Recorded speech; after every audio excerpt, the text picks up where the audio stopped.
y bienvenidos a un nuevo episodio del podcast de charlas técnicas de AWS. Mi nombre es Guillermo Ruiz y hoy os traemos un tema de interés.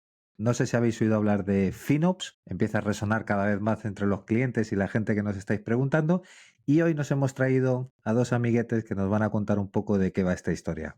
Conmigo tenemos hoy a Damián Munafo y a Víctor García. ¿Qué tal, chicos? Muy bien, Bien, un bien, placer, Guille. gracias. Oye, ¿por qué no arrancamos con quiénes sois, de dónde venís y a dónde vais? Bueno, sí, bueno, yo soy también un AFO, ya estoy 25 años en todo esto de high-tech y en FinOps empecé hace como unos años cuando la verdad que mi hermano me empujó a esto, me dice, vení, tenés que entender, esto es un área nueva que están haciendo, que todo esto de economía y tecnología a mí me gustó mucho y bueno, hoy manejo todo lo que es el FinOps en CloudX y por parte de eso soy el FinOps del Banco de Israel y de otros del gobierno y la verdad que muy contento con eso. Bueno, pues por mi parte, yo soy Víctor, llevo menos años que Damián trabajando, por lo que sea. Y nada, llevo mucho tiempo haciendo cloud, unos 6 o 7 años, casi todo mi tiempo, y últimamente pues me he centrado en la parte de FinOps, aunque yo principalmente soy DevOps, pero pues bueno, empecé hace unos meses con una newsletter de FinOps porque el tema me parece súper interesante. Siempre he sido muy de analizar compañías, del tema económico y demás. Y eso juntarlo con el DevOps, que es un poco lo que se me da bien y en lo que trabajo. Pues fue un match total. Y nada, empezamos con la newsletter y la verdad es que ha ido muy bien. Dejaremos la newsletter en la descripción y en los comentarios para que le echéis un vistazo y os suscribáis. Y me gustaría saber qué es esto de FinOps, cómo lo ¿También? definimos. Qué buena pregunta. Bueno, como dice, FinOps es para mí, ¿no? Para mí es una cultura, aunque siempre te dicen, todas las empresas dicen, bueno, ¿cuánto me vas a rebajar el precio? Cuando ya quieren ir a los costes. Pero creo que es una cultura, es ver cómo no solamente bajar los costes, sino cómo trabajar bien o sanamente, económicamente en el cloud, ¿no? Y eficientemente. También está saliendo últimamente, se está hablando mucho del GreenOps y vemos nosotros que cuando trabajás bien, no solamente que trabajás económicamente bien y podés seguir en el cloud, porque muchos escuchamos que muchos están bajando por los costes, también haces bien a la sostenibilidad, ¿no? Y bueno, para mí es eso. Y por añadir a eso, al final el concepto es finanzas más DevOps. Esa es un poco la idea, ¿no? Al final, en la parte de DevOps tendemos un poco a centrarnos en la escalabilidad, la resiliencia, lo dinámicos que son las aplicaciones y en el cloud parece que se nos había olvidado los costes porque como no los pagamos nosotros, pues se nos habían olvidado tenerlos en cuenta, ¿no? Pero al final, con tanto problema que está habiendo a ese nivel de costes, repatriación y demás, la idea un poco del FinOps es, y creo que es fácil de entender, que la idea del FinOps es sacar el máximo valor de cada dólar, euro que metes en la nube. Es decir, que con la misma cantidad tengas el máximo retorno posible porque estás siendo muy eficiente a nivel de coste sin, digamos, hacer ninguna disrupción. Porque yo he tenido muchas charlas, ¿no? Cuando me inicié en esto que me decían, es muy fácil ahorrar costes. Pagas todo, ya está. Coste cero. Ahorras costes del tirón. Pero claro, no es esa la idea, sino que de todo el dinero que vayas metiendo, sacar el máximo posible. Me ha hecho gracia porque has dicho finanzas y DevOps y parece como que hay una responsabilidad compartida. Claro, eso es. Al final, el DevOps es el que crea los recursos, el que empieza a hacer las aplicaciones, las despliega, es decir, y cada recurso que pongas implica un coste. Eso parece que se nos olvida, ¿no? Queremos hacer, no sé, la aplicación más escalable, súper técnica posible. Y como buenos developers no queremos hacer lo último de lo último y se nos olvida un poco lo que nos va a costar. Y ahora tenemos que tener esa responsabilidad compartida de que la parte de finanzas entienda cómo es el modelo de la nube, el modelo cloud, y que el DevOps entienda que todas sus decisiones tienen un impacto a nivel de costes. Que antes en lo que es el desarrollo on-prem era mucho más, vamos a decir, ligero. Es decir, tú hacías una feature en un desarrollo y no te importaba. Pero ahora, por ejemplo, la calidad de tu código de hacer una lambda, ¿no? En AWS, pues implica que tu coste sea mayor o menor. O sea, al final de cómo desarrolles, ahí tienes una implicación totalmente directa de Bueno, coste. y en on-prem porque tenías un espacio limitado que era este es Sí. el número de servidores que hay, de aquí no podemos pasar, ¿no? Y Eso en la es. nube sí que se nos puede ir de mano. Bueno, de hecho siempre decimos de cachondeo, bueno, ya no tanto de cachondeo, pero la gente sí lo ha oído más de una vez en este programa que decimos que la mejor alerta de monitorización es tu factura. Cuando de Literal. repente pasas de 1000 a 5000, algo ha pasado en el entorno Claro. y hay que investigar ahí. ¿Cómo podría empezar a arrancar todo esto de una cultura FinOps en la empresa? Porque entiendo que yo puedo llegar a hacer un levantamiento de mi infraestructura y mis aplicaciones, empezar a hacer números y decir, coño, estamos gastando $1 millón mensual. ¿De dónde salen todos estos entornos de desarrolladores que ni Dios sabe, que no están ni documentados, ¿no? ¿Cómo? Al final esto empezás entendiendo que hay un problema, ¿no? Siempre todo se empieza por ahí. Y después creo que entender que hay un rol que se necesita, porque últimamente estoy escuchando que están tratando como de que no tener ese rol y ver cómo lo hacen así, viste, cortando plazos y esto no se hace, eso es una metodología en cuando tenés que tener una persona que sabe y que entiende cómo hacer el FinOps, cómo integrarlo, porque cada compañía necesita cosas diferentes. Entonces tenés que ver cómo agarrás esta metodología, esta cultura y la implementás en cada compañía como en base a lo que esa compañía necesita. También, imagínate que el FinOps, siempre decimos el DevOps, vamos perdiendo, pero es mucho más que eso, porque al final, cuando hablas de economías y tecnología, también está el lado de la economía. O sea, el problema es hasta ahora que la gente financiera no entiende la tecnología. Entonces, cuando vienen las cuentas o esos billing, o cuando dijiste llega el billing a fin de mes, ya, primero todo que ya es tarde. Segundo, que la gente de la economía no lo entiende. Ve hay un millón de cosas, un Easy2, un S2, un DAM. No entiende qué es esto, qué es un S3, qué estoy pagando. Entonces ahí entra el FinOps y tiene que explicar, tiene que enganchar a toda la gente y tratar de hacer que todos hablen el mismo idioma. Y por ahí empezaría, ¿no? Totalmente de acuerdo. Al final, sí que es verdad que la idea es como que todo el mundo esté de acuerdo con la cultura, ¿no? De tener el coste en mente. Y depende mucho también del tamaño de tu compañía y de cómo funcione. Es decir, al principio, ¿no? Pues según te lees pues, el libro de la Final Foundation y demás, ves que empieza como desarrolladores, DevOps, gente de finanzas que tienen una implicación por el coste. Es decir, a alguien le dicen, oye, nos estamos gastando mucho, hacer algo, ¿vale? Y entonces todo empieza un poco así. ¿Qué pasa? Que cuando tienes una compañía muy grande, que pues necesitas que puedas tener un Cloud Center of Excellence, pues tener un equipo de FinOps que aglutine un poco todas las prácticas y que vaya un poco, que esté actualizado con qué prácticas hacer y qué no. Y luego tener ciertos roles, pues eso, la parte de leadership, la parte de ingenieros, la parte de producto, la parte de finanzas, que sepan aplicar en cada uno de sus roles esas prácticas de FinOps porque no son iguales. Es decir, no es lo mismo el esfuerzo que puede hacer un product o cómo lo mide un product manager a cómo lo mide un ingeniero que al final pues irá más al ajuste de la infraestructura y demás. Entonces es un poco ver cuál es el rol de cada uno y poder aplicarlo. Es decir, yo por ejemplo como ingeniero estoy viendo a ver qué script meto para apagar una instancia por la noche y demás. Pero porque tienes esa mentalidad, ¿no? Esa consideración de que, oye, esto no hace falta tenerlo, ¿sabes? Y es parte del proceso de desarrollo. Bueno, de hecho, Werner Vogels, nuestro CTO, sacó el año pasado en la charla en la keynote que dio en Reinvent, hablaba del arquitecto frugal. Y justo la primera ley son 7 leyes muy sencillas a la hora de diseñar sistemas distribuidos. Y justo la primera es haz que el coste sea un requerimiento no funcional. Porque siempre pensamos o nos enfocamos en lo que habéis dicho antes, la disponibilidad, la seguridad, la escalabilidad. Pero ¿cuántas veces nos hemos parado a pensar en el coste? Bueno, y ahora además del coste, también hay que ir pensando en la sostenibilidad, ¿no? Porque con todo esto de la IA cada vez requiere más consumo, más recursos, etcétera.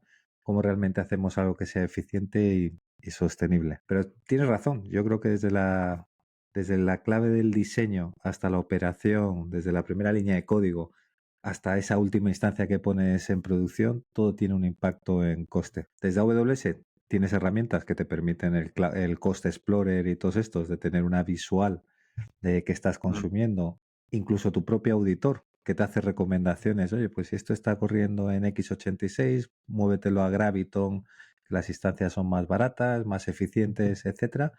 Pero, ¿cómo podemos empezar con todo esto? Yo soy el de finanzas, venga, montamos un equipo de FinOps, me traigo a alguien que tenga esa expertise y empieza a analizar las cuentas, las aplicaciones desplegadas, todo, ¿qué hace? Empieza a etiquetar y empieza a En, en- colocar.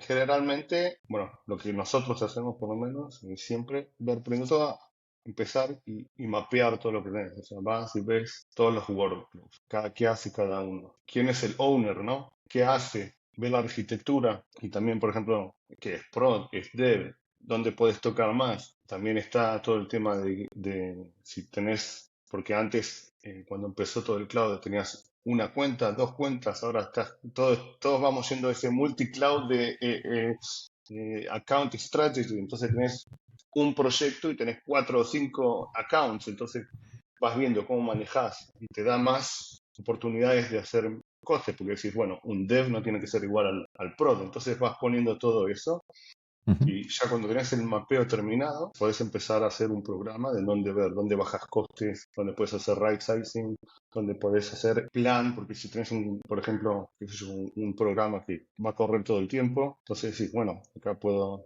ver en qué servicios puedo hacer un saving, puedo hacer un array, ¿no? Por ahí empezar y después está el tema de visualizar, porque al final querés que todos los vean, viste ahí, como en el Banco de Israel, yo trabajo para el señor que es del procurement.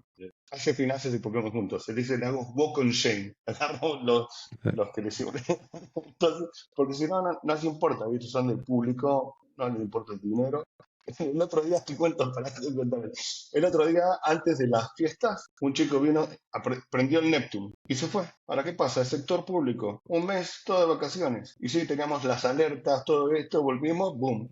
$15.000, pero por nada, en un sandbox. El típico dashboard que dice, hoy hemos ahorrado tantos céntimos o tantos dólares, ¿no? Como motivar a la gente Mm. de que vayan viendo, o hoy estamos palmando pasta porque alguien se ha dejado encendida la aplicación.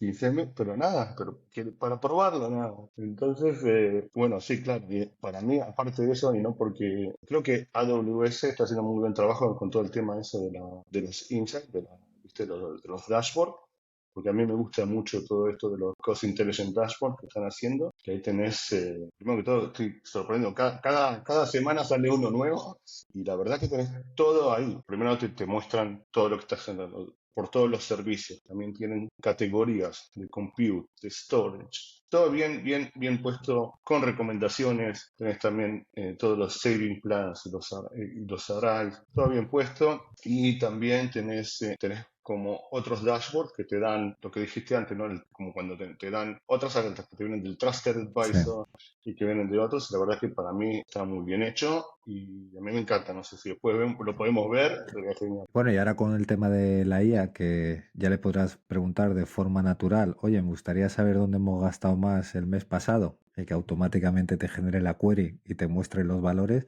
creo que va a hacer que sea mucho más sencillo entender dónde gasta la gente. Veo que hemos Sí. arrancado con un tema de herramientas a nivel de dashboard. Yo vengo de infraestructura y de la parte de DevOps. A mí hay una cosa que a mí me gusta mucho que hizo AWS y además lo hizo open source, que es Carpenter, que es un escalador automático de Kubernetes que funciona no solo en AWS, también lo tenéis en Azure y espero que el día de mañana funcione en el resto de hiperescaladores, que te permite optimizar tus cargas de trabajo en instancias bajo demanda. O sea, cada vez que necesito mi carga, te optimiza y dice mejor funciona con este tipo de instancia. Y hay un tema que has dicho tú de saving plans. Pasa que eso es más complicado a la hora de, oye, me voy a comprometer a 3 años para tener ese descuento o no. Yo muchas veces le digo a los clientes, puedes arrancar con las instancias spot, que al final son instancias que es capacidad disponible que hay en los data centers que se ofrecen con el único inconveniente, entre comillas, que en el momento que la compañía lo necesita, te la quitan. No está hecha para que tengas datos críticos, pero si tengo que procesar alguna información para hacer mis cuentas, mis cálculos, coño, es una forma también de ahorrar. Y luego íbamos a hablar de Graviton, que es arquitectura ARM, pero esto sí que tiene truco, porque está muy bien que yo pueda meter una arquitectura ARM que sea un 40% más eficiente, pero si tengo que hacer una refactorización de mi aplicación, ¿cuántos FTs o cuánta gente necesito para que esto funcione y se compilen las dependencias y todo esté en funcionamiento para pasar de una arquitectura? Que a lo mejor te merece la pena, que empiezas a echar cuentas y dices, oye, voy a tener a dos tíos 6, 7 meses, pero a la larga, como esto va a ser una aplicación que no va a cambiar mucho, me interesa invertir ahora para ahorrar después. No sé este tipo de estrategias cuando habláis con cliente, ¿cómo lo encontráis? Creo Sí, sí. que al final es un poco ser consciente de todos los factores, ¿no? Porque lo que tú has dicho, ¿no? Puedes refactorizar a Gravito, ¿no? Cambiar de arquitectura a RM, pero sí. Por ejemplo, a mí me ha pasado que había aplicaciones que tenían la compilación vamos, en Intel, en AMD 64, y no había la versión RM. Entonces, ¿qué hacemos? Me hago una pool de nodos, por ejemplo, implícita de que no tenga Graviton y demás, con el coste que eso puede conllevar. Donde despliego, tengo que meter los tags para que se despliegue ahí y no me dé errores de compilación. El tema de las pipelines, por ejemplo, a mí también me ha pasado muchas veces que el servidor que ejecuta el CI/CD no tenía soporte para RM. Tengo que pedir un servidor de soporte RM para compilar mis imágenes o tengo que cambiar cómo compilo las imágenes. Que tener, o sea, la idea, y como ha dicho Damián antes, el primer paso es como lo que se dice, ¿no?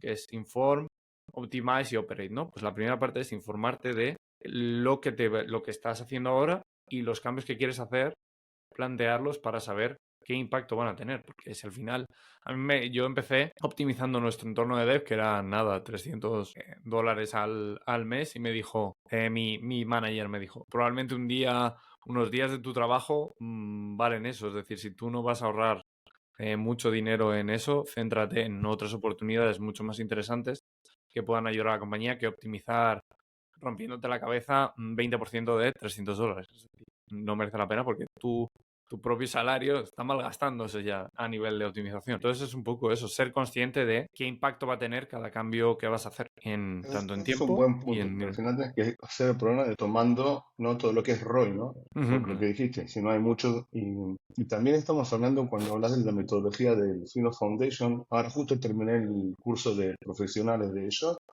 y en el curso estaba Jonathan, estaba hablando que también, porque hay tres fases, tenés el crawl, tenés el walk y tenés el run, de todas las áreas que puedes tocar en el Fino. Y hay a veces que no vale la pena. Está bien que estés quedarse en una área, en el crawl, no vale la pena. O sea, no tenés mucho el radio no es muy grande como para tocarlo y ir a walk o ir a run. Bueno, y otro tema interesante es que los sistemas que perduran siempre están alineados con el negocio. Aquí dirás, coño, Guille, de perogrullo. Pero sí es cierto que muchas veces hemos visto gente que empieza a escalar y llega un punto de, oye, que los ingresos que tenemos son estos, que no puedes estar escalando indefinidamente porque si no este negocio no funciona.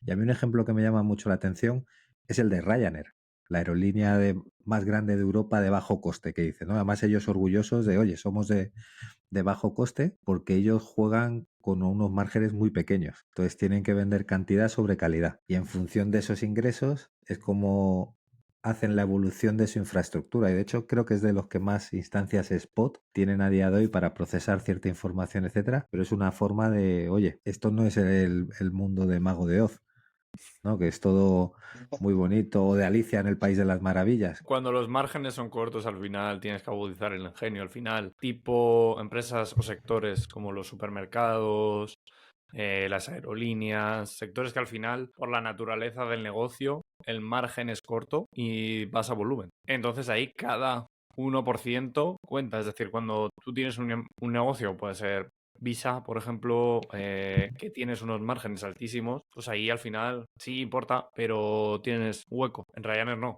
Ryanair, cada euro, cada céntimo que te gastes, cambia todo. De Entonces, hecho, yo creo que la lección aprendida es crecer por el hecho de crecer no es suficiente, no. No, no Tienes sé. que crecer de ¿no? manera sostenible y en margen, porque saber crecer, porque también eso es otra cosa que pasa, de que hay ciertos tipos de workloads o de arquitecturas que están orientadas a un crecimiento muy alto. Como no crezcas, te van a matar a nivel de coste, y otras que están hechas para cargas muy pequeñas. Y cómo juegas con esa manera de, oye, ¿en qué momento cambiamos? ¿Nos sale cambiar? ¿Es sostenible esto? ¿Hasta qué punto, no? Digamos, la curva de costes pues se aplana y ya el coste de usuario decrece. Eso es un tema bastante, bastante interesante. Pero yo creo que ahí volvemos un poco a la parte de la arquitectura, ¿no? Claro. Esos compromisos que hacemos. Pues normalmente tú piensas Sí, sí, siempre en el, coste, rendimiento y resiliencia, ¿no? Y a mí me recuerda mucho a las 3B, bueno, bonito y barato. Puede ser bueno y bonito, pero no es barato y cualquier combinación siempre da dos, ¿no? Eso ¿Cómo es. Claro. llegamos a ese nivel de compromiso? Y está el cost unit, se va a ir calculando y vas viendo el cost unit, pero como decís vos, ahí también al final hay un usuario que tiene que seguir usando y no lo tenés que impactar. Pero fíjate, porque yo puedo tener mi sistema que no solo sea rápido, sino que sea eficiente en cuanto a coste y capaz de resistir a los fallos, pero hay otra variable ahí que es el rendimiento, que Ujú. es aquí estamos ajustando todo, pero luego a lo mejor voy a la parte de performance y coime, no rinde tanto como teníamos pensado, porque hemos ido precisamente a ahorrar en la parte de costes. ¿Os habéis encontrado alguna situación de ese estilo? Sí, al final, a mí sí que es verdad que alguna vez nos ha pasado, por ejemplo, en mi caso, además eso fue un fallo mío, en Kubernetes, sí, no tengo problema en reconocer que ahí la lié y que en Kubernetes, por coger instancias más eficientes para los nodos, más pequeñitas, que pudieran escalar más, pero eran más pequeñitas a nivel de recursos, el problema que había era que, claro, tú en Kubernetes puedes tener muchos sidecars, los Prometheus, para el tema de las alertas, el monitoring y demás. Entonces, si esos iban, por ejemplo, a nivel de nodo, ¿qué pasaba? Que los sidecars se comían todos los recursos del propio nodo, porque eran nodos esos súper pequeños. Mi idea era hacerlos súper pequeños y que hubiera muchos. Y entonces hasta que me vino el chico que se encargaba de la parte de monitoring, que era decir, estamos haciendo, no sé, metemos 4 sidecars en cada nodo y un pod. No funciona.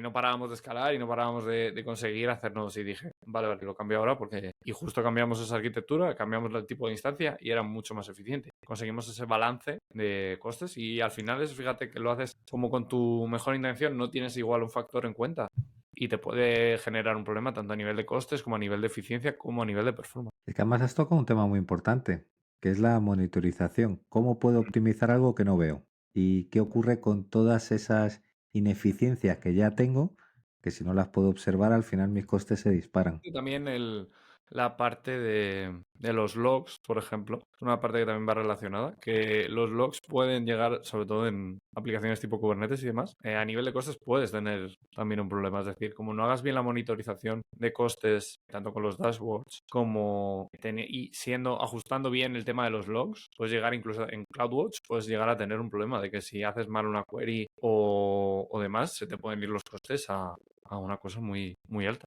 Pero ahí entramos también en otro apartado, que es, son distintos perfiles lo que operan la infraestructura. Tengo el de DevOps, el de aplicaciones, el CIO que quiere ver ciertos resultados. Tienes que tener distintos tipos de dashboard. Al final tengo que tener uno que sea más de finanzas para el de FinOps, porque yo al final el de DevOps lo que quiero saber es si los pipes, las releases y todo está saliendo bien. El de infra dirá, oye, yo no quiero que esto se me vaya de CPU, memoria y tenga suficiente ancho de banda. ¿Cómo encajas eso a la hora de definir esa estrategia de fulanito? Este es el tipo de dashboard que tienes. Menganito, este es el otro. Es hacer exactamente lo que dijiste, porque te tenés que sentar, y eso es lo que hace también el Funnels. Te sienta con cada persona y le dice, ¿cómo te puedo ayudar? ¿Qué necesitas? ¿Qué te interesa saber? ¿Qué buscas? Entonces ahí vas definiendo cada dashboard y le vas dando a él el acceso a donde él quiere. Porque tenés razón, ¿por qué tiene que ver él?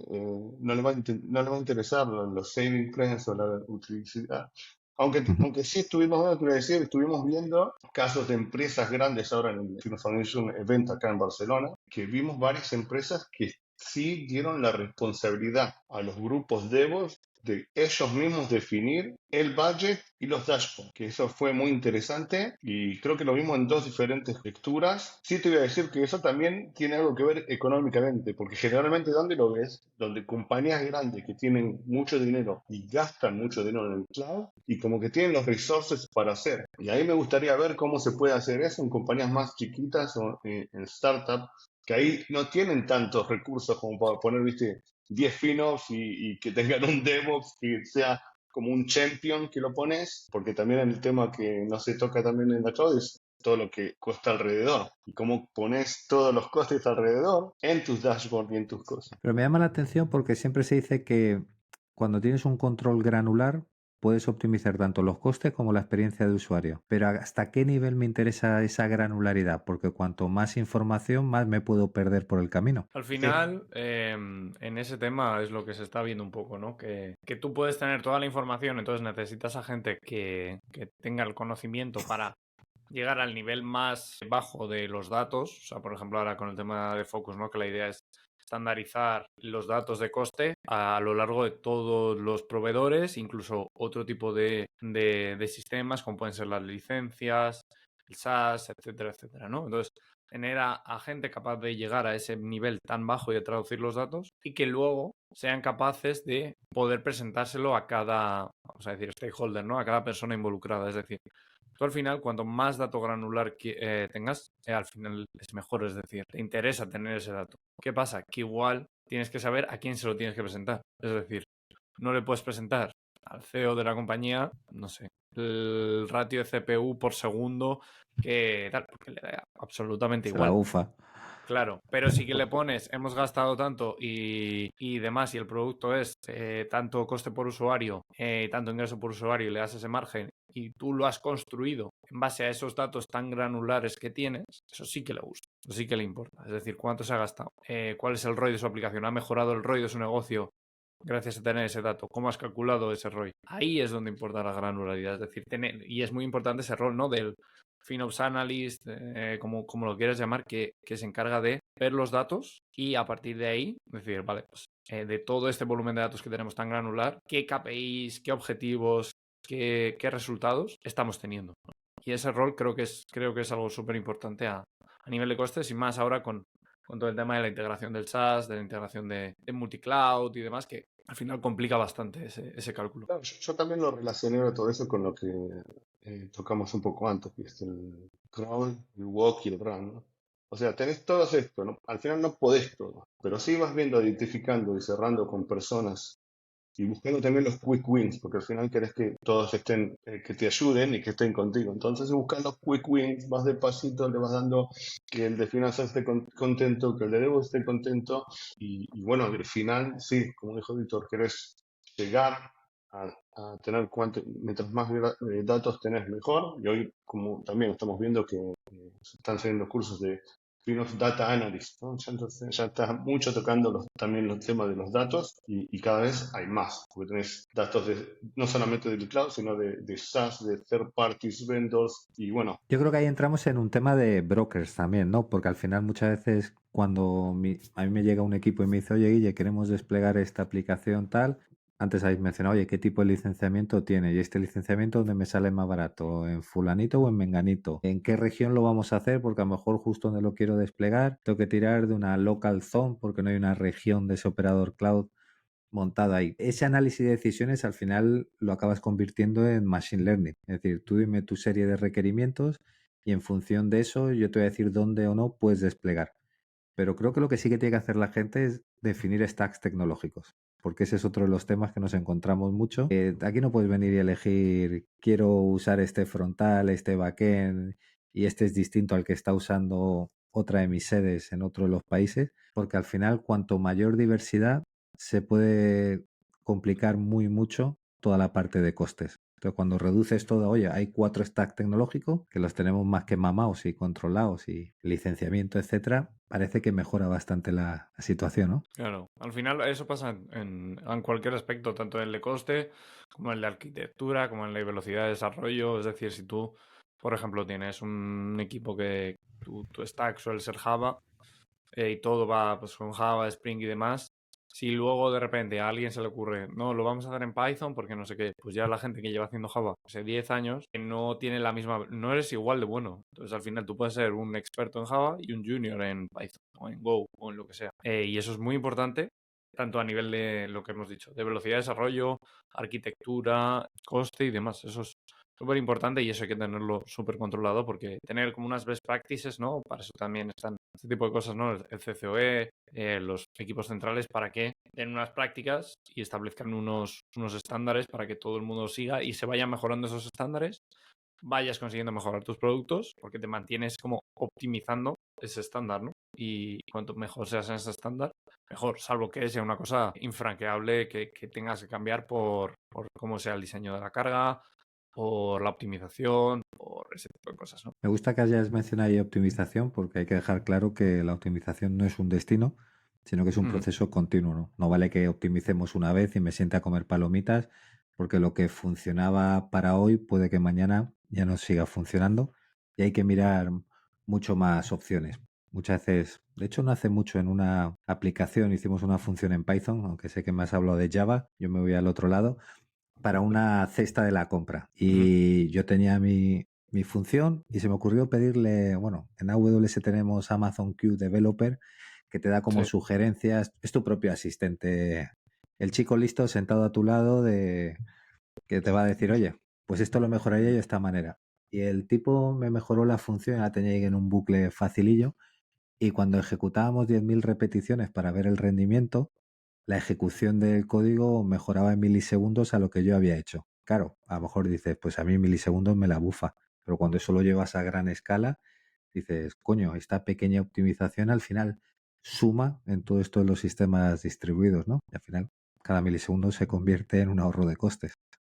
Totalmente. Era Claro. lo que hablábamos antes del Lambda. ¿Qué más tenemos por ahí? Bueno, de lección aprendida esto, diría que los pequeños cambios de hoy son grandes ahorros el día de mañana. Vamos a ir Sí. soltando frases. Sí, A ver, sí, no sé. muy buena frase. Bueno, Te quería al final, agregar, quería agregar una cosa a eso de lo que dijiste de la optimización del Python, que a veces no solamente de código, sino también de versión de Python que usaste puede ahorrar muchos segundos. Es otro tip que quería dejar así. Sí. y un tema que no sé si veis mucho y suele pasar cuando son muy grandes las empresas, la complacencia, ¿no? Que el éxito, aunque sea positivo, muchas veces es muy, muy peligroso porque hace que la peña se sienta cómoda, ¿no? En zona Mm, de confort. Y si creemos que esto es lo que está funcionando, yo muchas veces lo comparo como el Titanic con el iceberg, ¿no? Cuando se veía una puntita así, pegó y iban todos contentos y se hundió. Nunca creo que nos debemos quedar atrás, sino siempre... Y yo sé que esto suena raro, porque muchas veces a mí, vidas pasadas, siempre me llamaban